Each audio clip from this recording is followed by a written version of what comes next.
Hey guys, welcome on. I'm just talking to one of my students, Belinda, who's finished the development and accumulator course and has done an awesome renovation project, quite a massive one over in Sydney. So welcome on, Belinda. Yeah, hi Adam. So look, Belinda's based in Sydney. You've been renovating for 20 years, basically full time, or renovating, doing property flips. So in the property game for a little while. And before that, you were in the police force for about another 20 years. So the deal that Belinda's going to take us through today, she's making in today's money over $1 million, but over the whole life of the project, it's well in excess of that. So it's a really fantastic deal that I know a lot of people are looking at doing renovations as their first project or somewhere where they can add value. And this project that you're going to run us through, it's got a lot of profit in it. It's definitely not for the faint-hearted, but there's obviously a lot of lessons that you've learned, and you've built up to this level over time. And you're also going to show us a few of your older renovations as well, so where you got started. So again, welcome on, and I'll let you take the floor. So just give us a high-level detail, or just high level about what the project is, where it's located, and then I'll let you jump in and show us some photos and all the ins and outs. The project is at Burraneer. It's my PPR, so it's in my name and my husband's name. Burraneer is a well-to-do, I'll say well-to-do. There's a lot of old money in Burraneer, and a lot of new young people with coin like to move into Burraneer. It's close to Cronulla. It's a real little lifestyle popular suburb. So we bought the place in 2013. We paid 1.535 million in 2013. It was an off-market deal. I think we grabbed it for about 150K under. Yep. A cranky builder knocked on our door and said, "How did you get this property? I would have paid way more for this." And I knew that, so we grabbed it. We made a reasonable offer. The owners were very motivated to sell, so we were lucky that we got this off-market deal, and we knew our prices pretty well, and we were just hustling for an off-market. So we grabbed it then at 1.535. The renovation spend will be 1,200,000 because we are splitting a great big old house into turning it into two separate dwellings. So I'll just I'll share my screen. Do you reckon? So that's it in a nutshell.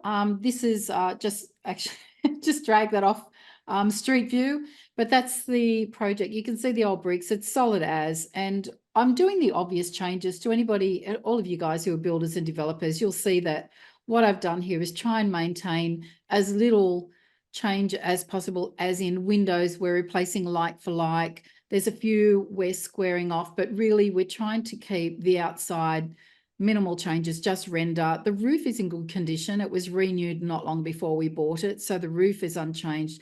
It's really good. It's got slab floors, slab at the first floor. It's a triple brick downstairs. It was owned by a service station developer years ago, so the build is solid. So it's definitely worth the reno. And this is a bit odd. This is we're doing our best with the build that we have, which is kind of a compromise you make when you're not building from scratch. Our job is to make this look more substantial and that perhaps look a little bit less substantial. And a lot of the designing I'm just doing on the fly with the builder, who's just awesome to work with. Yeah, so it's definitely a substantial renovation. Yeah, yeah. So I know you probably cover this later, but you bought the property in 2013. You're only renovating it now, some 10 years later. Yeah. And I know you're going to give us some figures as to now dollars, which you've got up on the screen there. But how long, if somebody just wanted to buy this and punch it out really fast, how long would the renovation take if you bought it today and wanted to renovate it and then flip it? So this projected profit of $1 million. Yeah. How long would that take? Is it a 12-month renovation? Because it's quite substantial. 1.2 million is a I think you'd have to allow about 10 or 11 months for the plans to go through council. They're a bit slow. Okay. And then 10 months to 12 months for the reno. Because it's our PPR. So we're talking 2 years. If somebody wanted to get this through quick, we're talking a couple of years. Couple of years, yeah. The profit is huge, but it's not a 3-month flip. Well, I think what we tried to do was present plans to the council, and that's why there's not a lot of change to the external. We just wanted to present the plans where they just went, they just, through the certified, they just tick them and off we go. Yeah. You're in a very difficult council area though. So I'll let you go through the points, and then we'll maybe revert. We'll come back to that about the plans and the process, Yeah. getting it through fast. But I'll hand back over to you.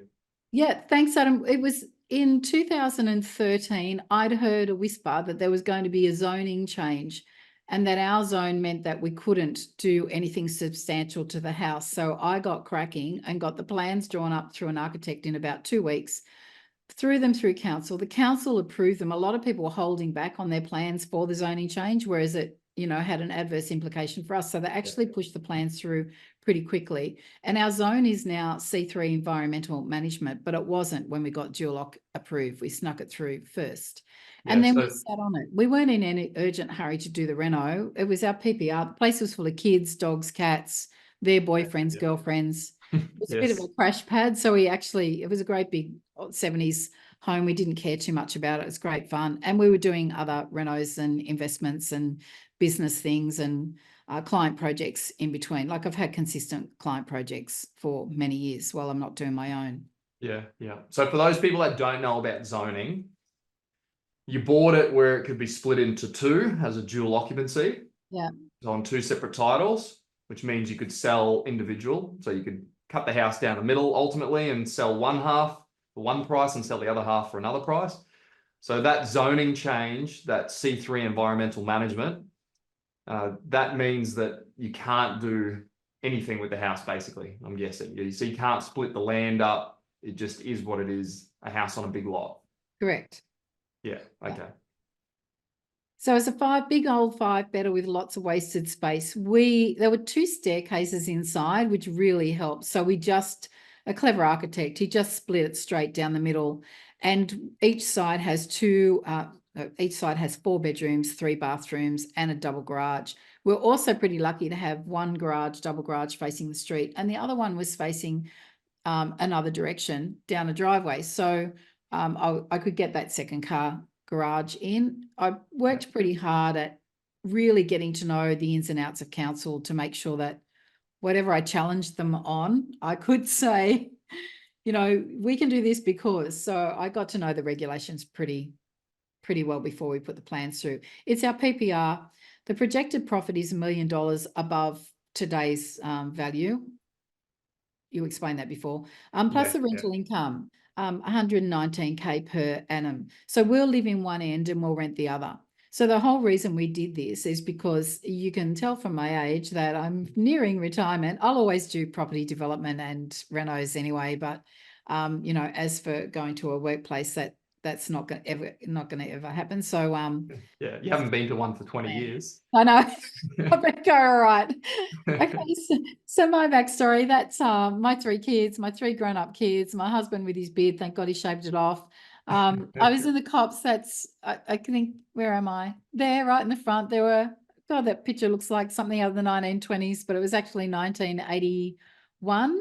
And there were hardly any girls, lots of boys, and in the cops back then. And I've got my 3 little grandbubbies there. And I think in the end, all of this property investment, and sometimes with renos especially, which is where I've come from originally, when it's on, but when it's off, it's off. And if you get really good trade teams like I've got working on my place right now, you've got plenty of time to spend with your grandchildren. You really do, or do the things that are. So when you say it's on, it's on. Yeah. I'm guessing that means that when you're working, and when you're doing a project, you're hustling. Yeah. Then you get a lot of free time in between projects, or when other people take over, like you appoint everyone and they just knock out the renovation. Is that? Yeah, both. So I've done lots of, Brad and I grew up doing hands-on building and renovation. Like, we love being on the tools. It takes all my strength to let somebody just go and run with a project for us, because I love it. I get excited when I stir a tin of paint, and a lot of people just think that's the worst thing in the world, but I just I'm one of those. Don't give me a paintbrush. Right. So it takes me to another planet. I can put a podcast on and stir paint and just paint all day. I still love it. So I know it's not best use of my time right now, so I try my best to avoid it. But we're DIYers in the heart of things, but we've grown to know that we just let other people do stuff now. Yeah, and we can do more. And as we go, and that's why we'll still be able to do this at 70 and bloody 80. you know, because somebody else would be doing the work for us. But I met Brett in high school, been high school sweethearts for a long time, was in the police force for 21 years, property and DIY. It's just something that we both loved. So, and we were, what did mum describe us as? Two pretty young broke kids, she said. So we kind of, he was a mechanic by trade. Like we just didn't have any coins. So we really just, that's how we got into it in the first place. We just had to. Been married for 38 years. Pretty boring, really. Nothing You're substantial. still married. You've done multiple renovations. I was reading a stat about how many people renovate their house and it ends up leading to divorce. I can't remember what the stat was, but it wasn't great how many divorces come from doing renovations. Oh, I think we're just both pretty easygoing and we work together really well by now. So yeah, I'm Nana B to Kai, Jed and Harper, the love of my life right now. I just love property for all of the challenge of creating wealth, the time freedom. I really like working for myself. I don't want to answer to a boss. And I'm so glad I'm no longer wandering around the streets of King's Cross at 3 o'clock in the morning, trying to catch somebody doing a drug deal or throwing a drunk in the back of a truck. You know, like I'd really had it when I left. I did lots of property courses in around about the year 2002 and 2001 off the back of Robert Kiyosaki's Rich Dad, Poor Dad. It just sparked something in me where I thought, oh, something's got to give and something's got to change. Off the back of those property courses, we bought 7 houses in 18 months.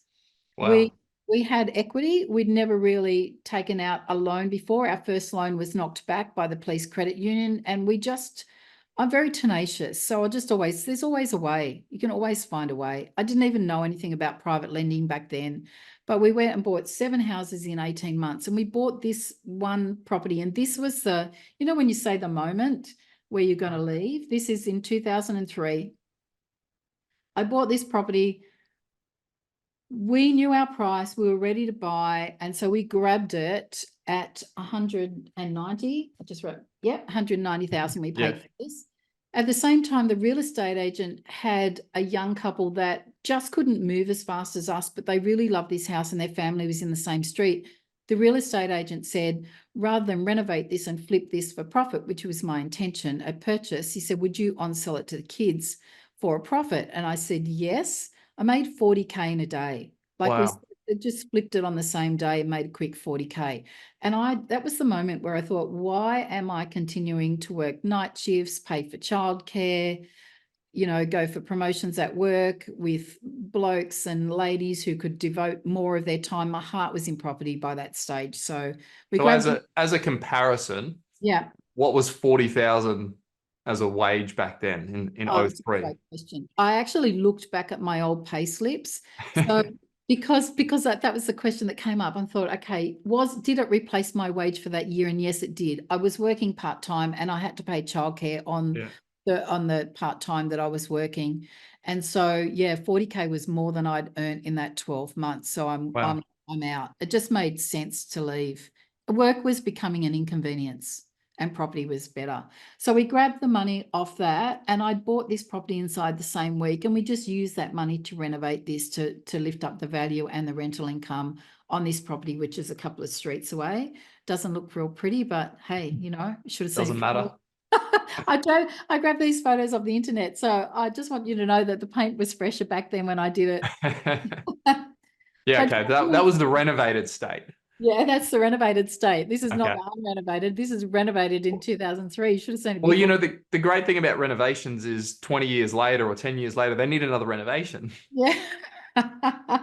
This is a bit of a shocker right now.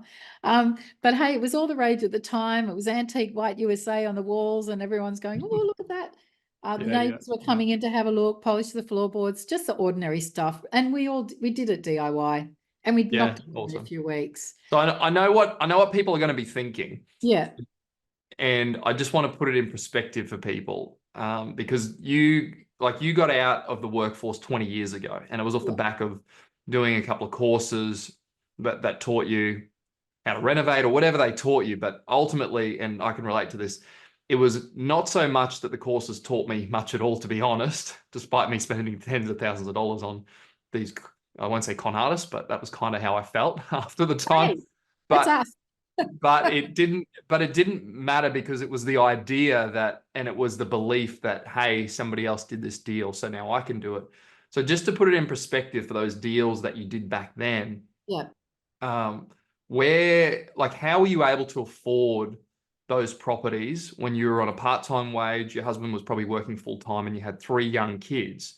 Yeah. So I know people are going to be thinking, oh, but the lending landscape has changed now. It's harder to get money. Houses are more expensive, blah, blah, blah, all of those excuses. So that house was a couple of $100,000. Just backtrack to the last slide, just before we Yeah. jump onto the So the house was, big that new was also one. a couple of 100,000. I Yeah, think so that, 200,000 back in 2003, yeah, which was a lot of money back there, because I can remember yeah, mum and dad buying a house. It was still a considerable amount of money. You're not talking like the equivalent of a $2 million house, but it was considerable. But you can't compare this suburb then to this same suburb now, because our population growth has gone so, it's come so far that you're competing with so many more people now, and the level of wealth is so much more now than what it was 20 years ago. So this suburb now, what would that house be worth? Just 6. as a Probably rough about 6. It's had its ups and downs. 600,000. So everyone who's watching this, don't run to Gloucester to do your investment. So here's lesson So number is 1. that all 600,000? So it's Yeah. only gone up threefold. Correct. So here's lesson number 1. We bought this property off the back of Brett's cousin who lived nearby and said, this is a great location because a Yeah. mine is coming. So, okay, we went there and bought a couple of properties, flipped one, we ended up holding this. The mine never came, but because people were hearing that the mine was coming, developers jumped into this suburb and built far too many houses in a short amount of time. It dulled down the growth of this suburb for a long, long time. There's Oh, wow. also Okay. real So old, it's a regional area. yeah, it's a regional area. It's a really nice, healthy town. It's got a nice vibe about it. I still like the town. I've actually got a commercial property and 3 shops in the town. So we've got property in there Oh, still. wow. Okay. That's a cash flow return, right? So that's different than, I don't care about the value of that so much because the cash flow from that's so good. Okay. So So yeah, we yeah, still, the equivalent now might be looking at a regional area, not necessarily this one, but another regional area that might be at the bottom of the market or partway yeah, through a growth cycle, and you can get in at what, 300 grand. Like, there's still areas where you can buy an unrenovated house for 300 grand and agree. do it up and flip it. Yeah, and So just make coin. So I always think, and I remember at one of the courses that we did, the gentleman up the front said, look, you know, one of the properties he did, he made 15,000, and I went, oh, I wouldn't do anything for 15,000. But in the end, a win's a win. If you're making absolutely. Yeah. 15K or 30,000 or 50,000 or 100, wherever anybody has to start, just start. It doesn't really matter. A win's a win, and you build. Back in the day too, with the one little bank manager, we built a lot of belief and faith. We were walking into the bank saying, I've seen another one, I want 450,000. He'd just lend us money based on the fact that we just kept making money, even little bits. You know, we'd made money, we'd made equity, we had some rented out.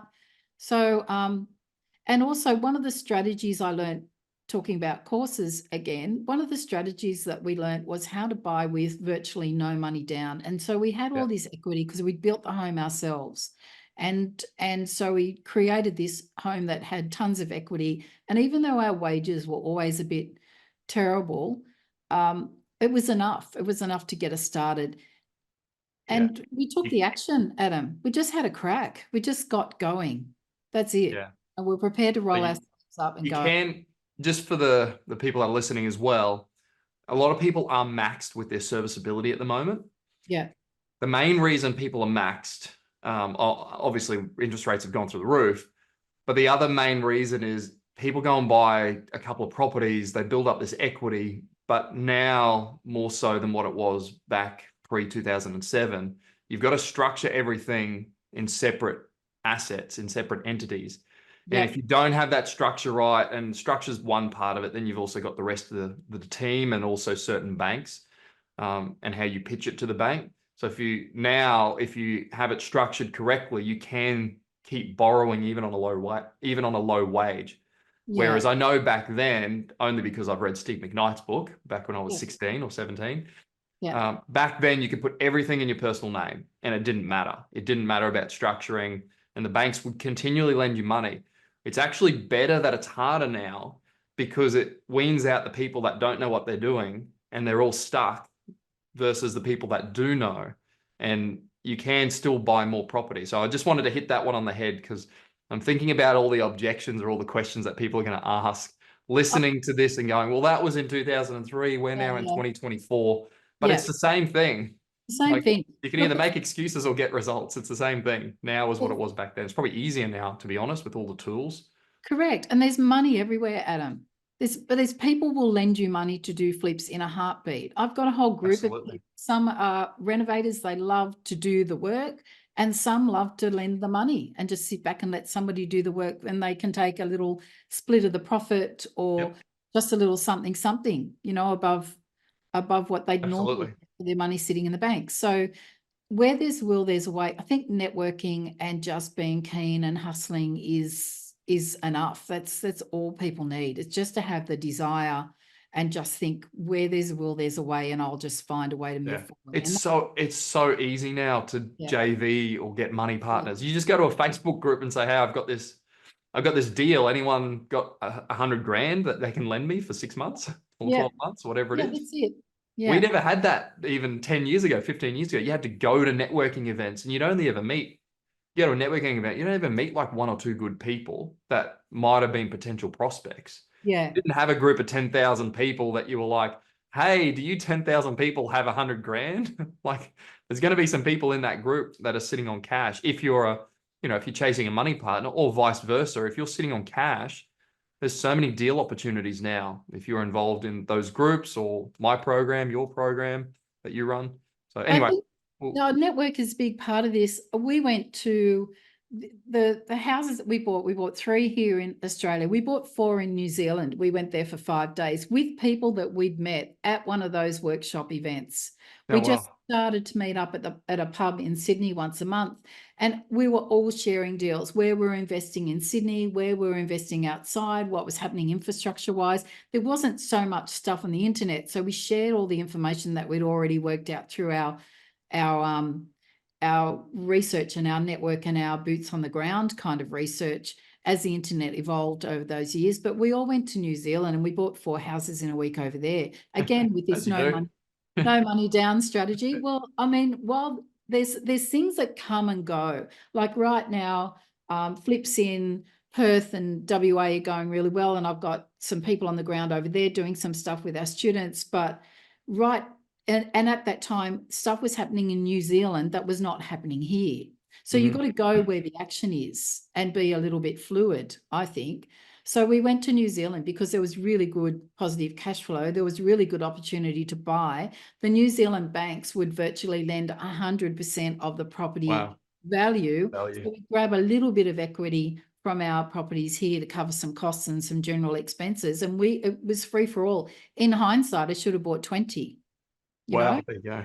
because we just could have kept going. It's just that hubby and I went, oh, we're tapping out. This feels a bit, what happens if, so we pulled back a little bit.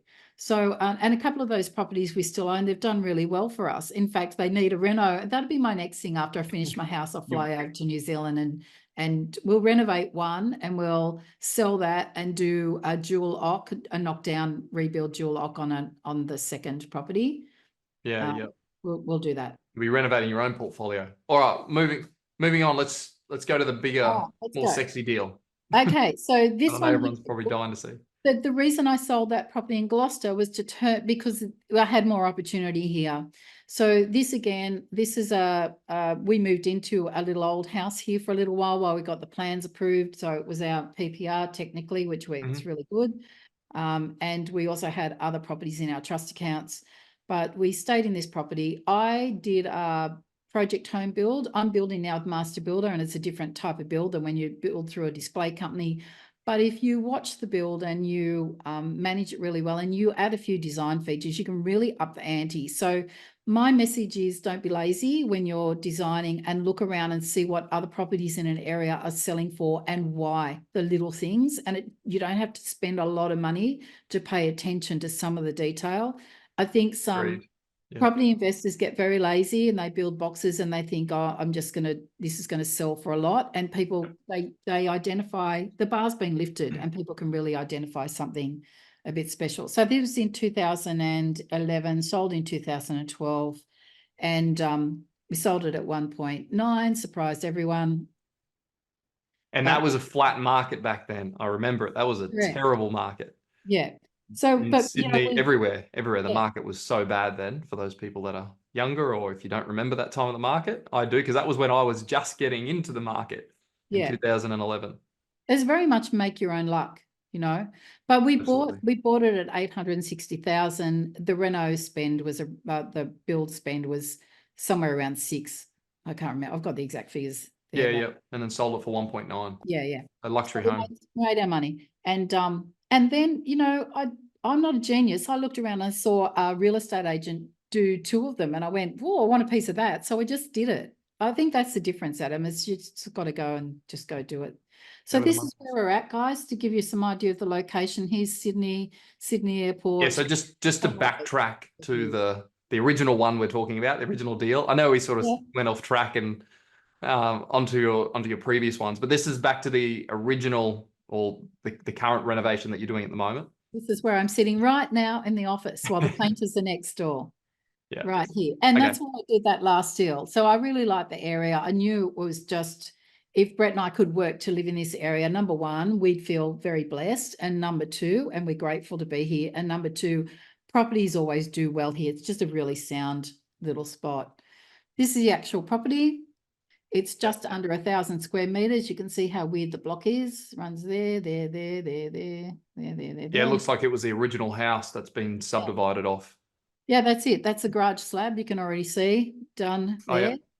Oh, So yeah, here was a little old doctor years ago, and this is a bit of an estate. There's five bedroom homes here with a little old doctor used to live there in a shack. This was always supposed to be Crown land. I don't know what happened, but somebody in the council sold it off to the guy who built this house in 1970. He had lots of coin. Maybe a brown paper bag under the table. 100%. Even when you look at the size of the house and the height and the things he was allowed to do with this property, 100%. Even the neighbours talked about that. Pretty funny.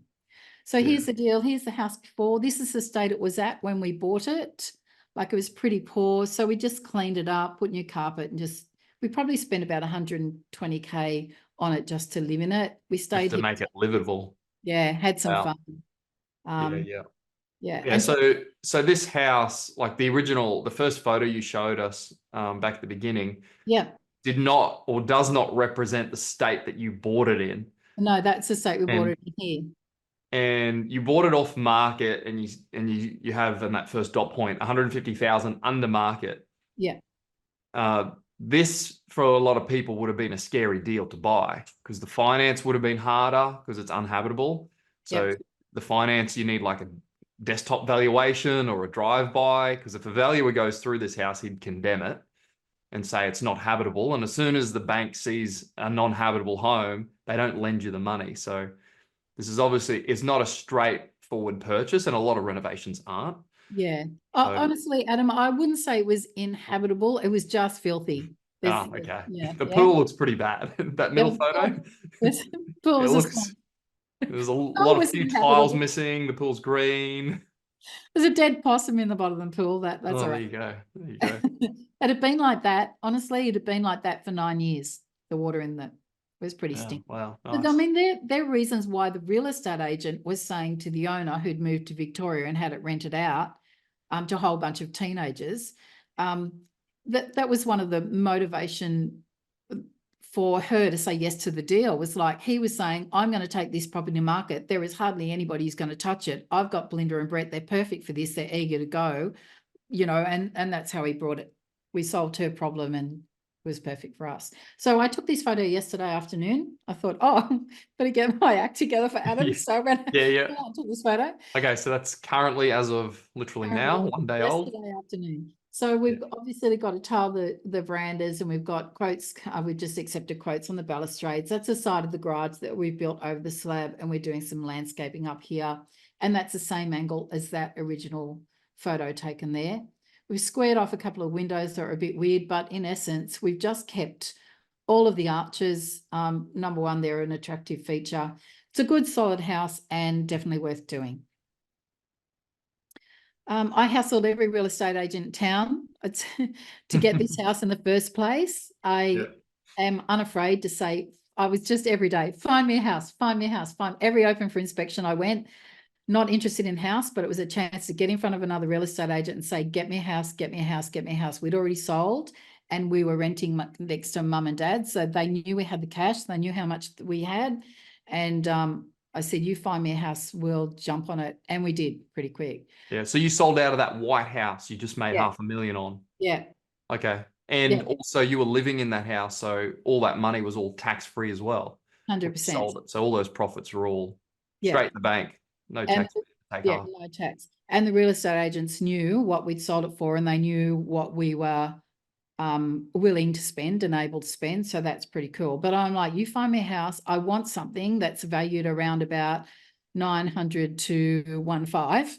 But I want renovation potential of 900 to 1.5. So they're like, oh, okay, this is not going to happen. Yeah. And here we are. So I love the house on first inspection. I knew that I'd make a lot of profit, even if I renovated it as a single dwelling and changed a few things. There was a lot of profit to be made. I knew I could add an income component to it as well, whether it just be put a granny flat up there on that spare land or whatever. I just knew that it oozed potential. It was on a great parcel of land. We've got nice water views. And there's complete privacy from one unit to the next, the way that it's been developed. And I think that's a real plus for renters. So this is when you're splitting it, yeah? This is when you're going to split it into two. Yeah. Okay. Northerly sun, lots of car parking. And what's good about the area, it's pretty steady. The graphs are up and down when you look at Burraneer, and they're up and down because there's sales, like that high sale price of $1 million. So obviously your median price just goes off the charts for that 12 months or so until it pulls back down. Same with rental income. There's a few units around here that rent for less, but there's homes that rent for, I think the highest amount would probably be $5,000 a week. There's one advertised at the moment for about $5,000 a week. Okay. So high-end suburb, very high-end suburb. High-end suburb. Glad I'm here. Would do more deals here. And in fact, the builder and I are talking about doing something pretty soon after we finish this anyway.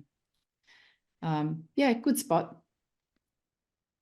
All right, that's where we're at. So this is it inside. I should these before photos, they'd already started to do some demolition. So there's a bit of dust on the floor. I do have some photos, but I grabbed these yesterday. But essentially you see all the old arches and the brick, and I'm just turning it into a new look Spanish style. So I've got some European oak floors and some oak doors from Corinthian. They're pretty nice doors.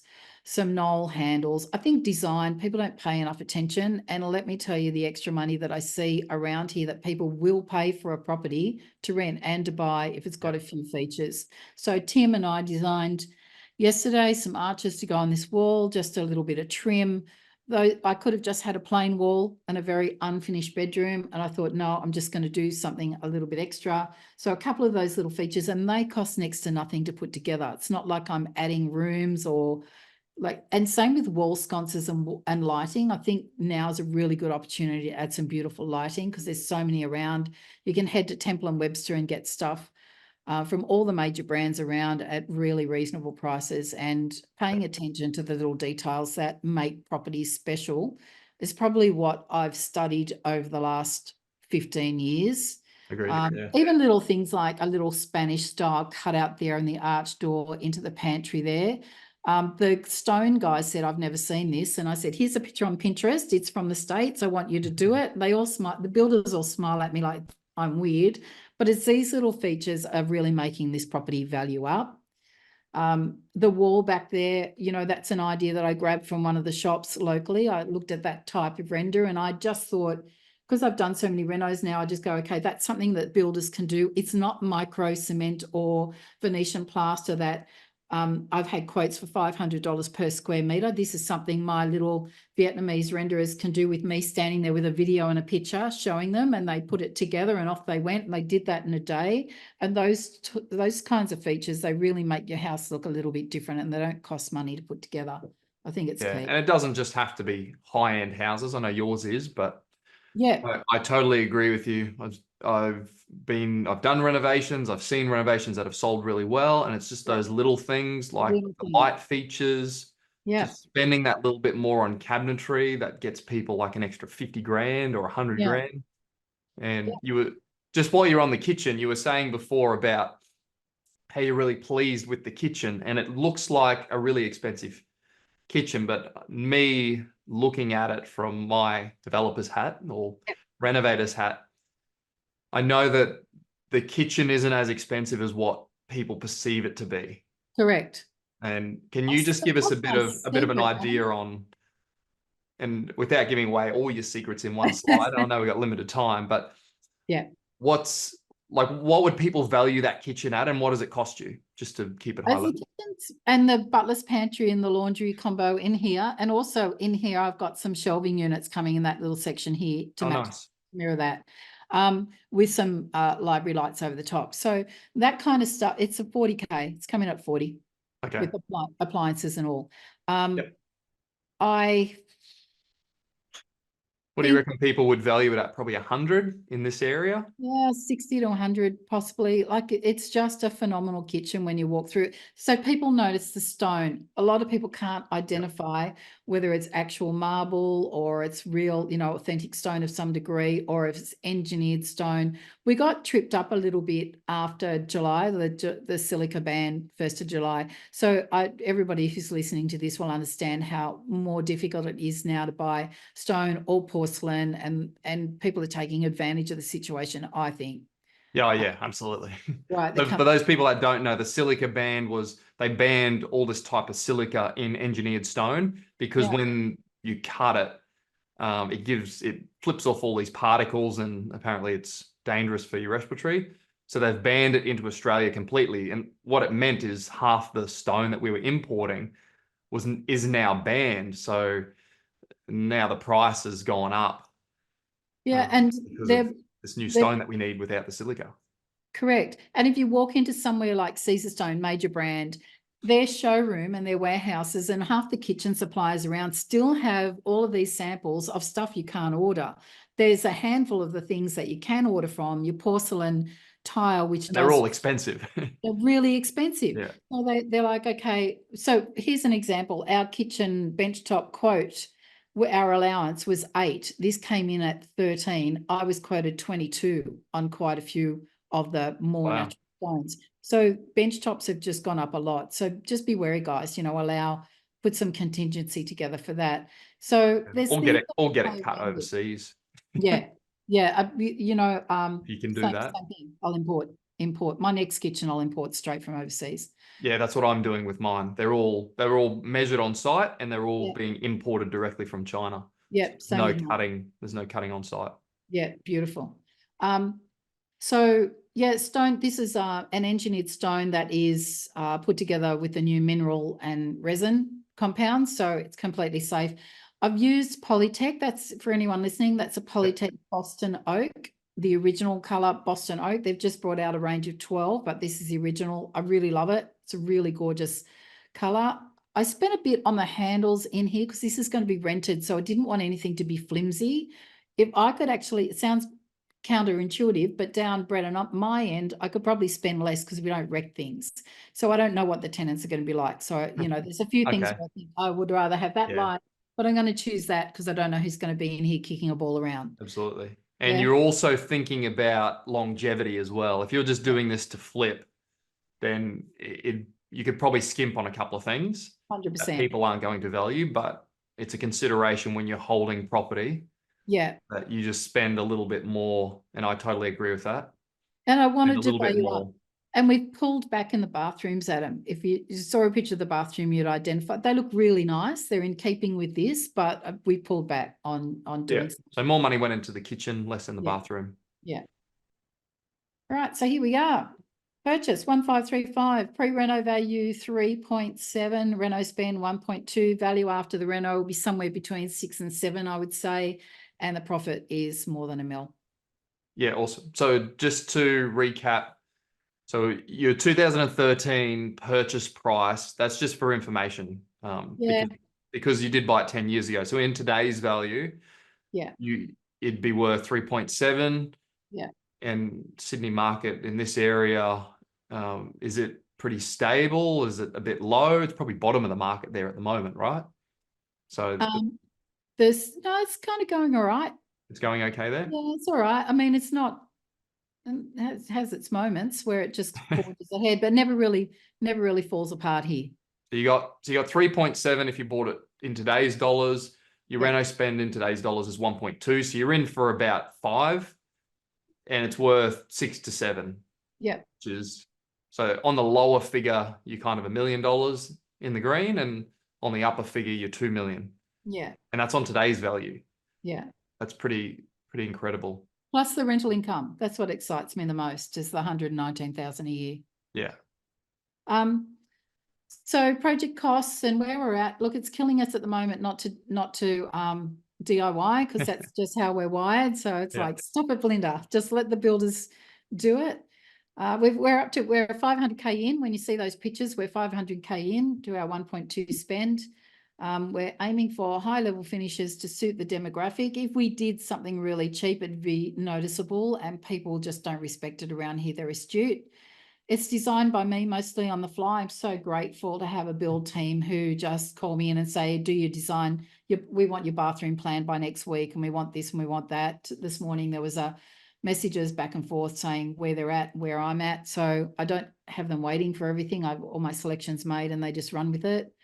We're keeping to our budget. We're running about 3 weeks behind. The painter pulled us behind, caught on other jobs and caught in the rain, allowing about 40K per kitchen and somewhere around 25K for the bathrooms. Tradies are the bulk of our expenses. The builders are working on cost plus margin. So I'm making sure that they're sticking to plan and not getting too carried away. Stonemasons, guys, if you want your walling done and you want your kitchens done, or if you've got a teenager now who's looking for a trade, tell him to be a stonemason, because they are charging more than they're worth. $110 per square meter to get stone walling laid was what I was quoted probably 2 years ago. They're now charging $480 per square meter. And I had about 4 quotes, and the boys were just saying, well, it's because we can. They're in just such high demand around the area. They're like, and up to $700 per square meter in northern Sydney suburbs. Wow. Incredible. Yeah, so they'll just charge what they can. So kids become stone. I said, my husband, you're not too old to start another trade, honey. Okay, lessons learned. I'm not going to the bank anymore for money. They're just a pain in the bum. There's just been a lot of compliance, and more compliance in this build than I've ever experienced in my entire life, and I find it exhausting and unnecessary. Kitchen bench tops are a challenge right now, and the silica bans cause havoc with stock. There's been rapid price increases. And even though my build team's awesome, I've learned to hang close by. Most property owners let them guess the little things, never let them guess. So if you leave them and say, complete that staircase, and you have a certain thing in your mind, you've got to communicate really well with your builders, and you've got to watch them. That's all. It's as good as mine are. And property years ago was great, but the next best time is right now. So it's okay. We spoke about this earlier. I'm so glad you touched on it, Adam. It's real easy to say, oh, that was then. It's much harder now. Some things are harder, but there are some things that are easier. Harder means less competition. Yeah, I just think if you've got that fire in your belly, you can make anything happen now, then, or tomorrow, whenever. The market is really brilliant for flipping at the moment. If you can get your foot on a deal, you're home and hosed. In the right area and undervalue market deals, you can renovate on a tight budget and you can make it pretty. You can pay a little bit of attention to the detail. You'll be winning every day long. My students are crushing it. Time freedom, I think that's really worth it for all of us in property. Just a love of property and design. It really helped me. And my hubby, God bless him, is on the same page. So, we'd sit and watch the same shows. We'd go to the same events. That really helped. Start where you can. With renos, you can start small. That's why I think a lot of people start there and then move on to developments as they get more of an idea of what things cost and to order and pay for. Hang on to as many properties as possible. Don't flip them all. I know that we talk about property flipping, but it's the buy and holds of the right properties that make people deeply wealthy, and I've seen it over the years. And I think to hustle for a while, learning, doing, finding the money, growing, building relationships and teams will set you up for a very successful future in property. Renos, I like people to start, especially if they're really nervous, then do bigger deals and then developments. I think that's the natural flow of progression. Yep. Can I, just before you wrap up, just go back one? Yep. I just want to add a couple of comments, I suppose, and also ask you a question. The first one is, you say the market is brilliant for flipping. Yep. And I think it's brilliant at the moment for not just flipping, doing any construction work in Me the right too. areas, of course. Not every area is going to work. Yep. And I think the reason it's really good at the moment is because of all the negative media press around builders going broke. There's so many people that are scared of building, especially people that have more money. So the more affluent areas, people are smashing it even more than the lower end areas. Although in saying that, there's still plenty of lower end areas in Perth I'm seeing people making plenty of money from.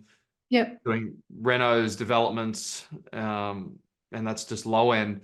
But where the market is at the moment, everyone's running scared about wanting to engage a builder for any work, for that matter, no matter where we are around Australia. So I think that this time in the market is actually brilliant for doing anything, whether you're doing a new build, renovation, whatever that is, development. I think it's actually really good. It's the best I've seen in the last 15 years since I've been doing development, to be completely honest. And I think that window maybe might have another 12 months to run till the media start pumping about how good builders are again, and no, none of them are going broke. So Yeah. anyway, I just want to add that comment. But the other one I wanted to ask you is the design side of things. You mentioned a couple of times about, you're designing on the fly and you're adding these special features. For people like me that are useless at designing stuff and making it look pretty, and I know what I do, but I'm just going to ask you about, like, in the early days when you didn't necessarily have that flair, or for people that don't, how does somebody get a design flair into a house without spending thousands of dollars on an interior designer? Oh, I was going to say the worst thing you can do is call an interior designer, because you've got to understand that they're Yes. not that they're bad people. They've got amazing ideas, but their motivation is different, and they're not paying the money themselves. Like, it's all right. Yeah, Even a real estate agent wandered through here and said, "You could do this and you could do that." I'm like, "You're not paying the bills, mate." So yes, we could do a lot of things, but in the end, it's all about just keeping your eye on the prize and really extending out those profit margins. So you do need design features. There are so many. I've got renovation consultants who basically fill that little niche in the market where they're not considered to be, and nor are they interior designers, even though many are qualified in that way. But we're very client focused, which means we're very focused on the cost-conscious outcome. Yeah, is what you're cost saying. conscious. And just knowing some of those little tricks of the trade to bring up the value is how I got that property sold for 1.9 in the first place, and how this one is going to value up. There's also so much available to us. I'm just about to do, AI is not great at the moment, but I think there'll be improvements with AI room designs and bits and pieces you can drag off the internet. Instagram and Pinterest are your best friends, and House to get some ideas. And I just came across this morning someone on Fiverr advertising it. They'll do designs for you via Fiverr. Look, I think that depending on where they're coming from, I really like, we're so different here in Australia. I really would like to find somebody who is Australian. I think that's really important if you're going to go and hire a designer, is to make sure that they've got a really good understanding of the demographic in which you're building in. But there are people on the ground inside your network in these property groups that will do a damn fine job for you without charging you the earth. Yeah. And you touched on it, the Instagram and the Pinterest. Yeah. That's where I used to get all my ideas from. Me too. And designers do too. Don't worry about that. I watched a local designer who charged a lot of money doing a house, and I walked through the house and I saw the arch that she did, and I thought, that's gorgeous. And then I'm scrolling through Instagram and saw a lady from overseas, exactly the same arch, exactly the same tiles. I'm like, the best designers in this suburb who are charging a lot are still on Pinterest and Instagram for their Absolutely. ideas. Yeah. Just copy somebody else's. But I Be think inspired by. I think the key is, because I've wanted to do fancy stuff, but I've been in low end renovations. Yeah. And you show the builder and they go, well, that's going to cost a fortune. Yeah. And then you end up scratching it. Sometimes there's a meet in the middle, like there's something that's a middle ground where you want a certain look and feature. That look and feature is going to cost too much. Exactly what you were saying before with that wall. Yeah. But maybe there's something else, and it's about asking the question further. Well, what else can we do to the builder or the carpenter, whoever it is, whatever the trade is? what can we do that's going to make it look a bit nicer? This is the look that I want. I know I can't afford a Venetian plastered wall at $600 a meter, but what can we do that's like $50 a meter? What can I put on the wall Correct. that's still going to look nice and give it a bit of that wow? Because you Yeah. got to meet the market where it is, and you got to add more perceived value. Like I was doing a house just recently it was still a high-end house, but I ordered the lights from an online store in the UK. And I thought, look, this could be hit and miss. The lights might be crap. The electrician might hate me, but I'm just going to take the punt because the lights were probably a fifth of the price of what they were in Australia, maybe less. And the lights ended up looking really great, and they Really were great. not expensive at all. They were all gold. They looked fantastic, and the electrician didn't swear at me too much about putting them together because they come in boxes and they got to put them all together. So Yeah. they were no different to the lights here. So just like something like a little hack like that, and just Yeah. So even that stone cutout that I found a picture on Pinterest or something from someone overseas, I said to the stonemason when he was here, how much is it going to cost me to get that cut out? And he said, oh, that's no problem at all. We'll just do that. It was do no it as extra part of it. cost. Right. Yeah. So yeah, it was just part of what they did. So no extra cost. That was the touch of Spanish in that room. Every room of this house has a little touch of Spanish. There's one item that leans towards Spain, but not so much that it's not going to appeal to the massive, Yeah. like the mass market. So it's really like, who are you renovating for or doing your developments and your builds and your designs for? It is for someone else. It's not for you. It's like you are designing this for your market of buyers and renters. Every Yes. time, Yeah. all the time, I'm saying, who's this for? Will they like it? Will this value Absolutely. up? How much is it going to cost me to do? What And impact what visual impact is it going to make? And planning and layout really matters too. So putting some thought into that so that you've yes. got, that nice flow when you're living in a place. Yeah. And don't paint your walls red or orange or green. No, no. All right. And I'll let you. we'll add color when Brett and I do our side down here that we're going to live in. Yeah, there'll be more color. We can do that down our end. Yeah. And just if you ever move out in the future, you just paint the wall white Yeah, back to neutral. Anyway, I'll let you wrap up. brilliant. Oh, okay. Quick wrap up. So that's me. I've run a renovation program since 2017. We teach people how to renovate, like just the basics of how to buy, what to do with the property, how to sell for profit, how to structure so you can do deal after deal, fully supported with, money partners, just everything you need to get going, solicitors, all experts. We run workshops. Renovation Accelerator. Sometimes people really need to be handheld through a reno, so we've got coaches available for that. And if people want to take things to the next level, they work with me personally and turn their renovation love into a full-time career.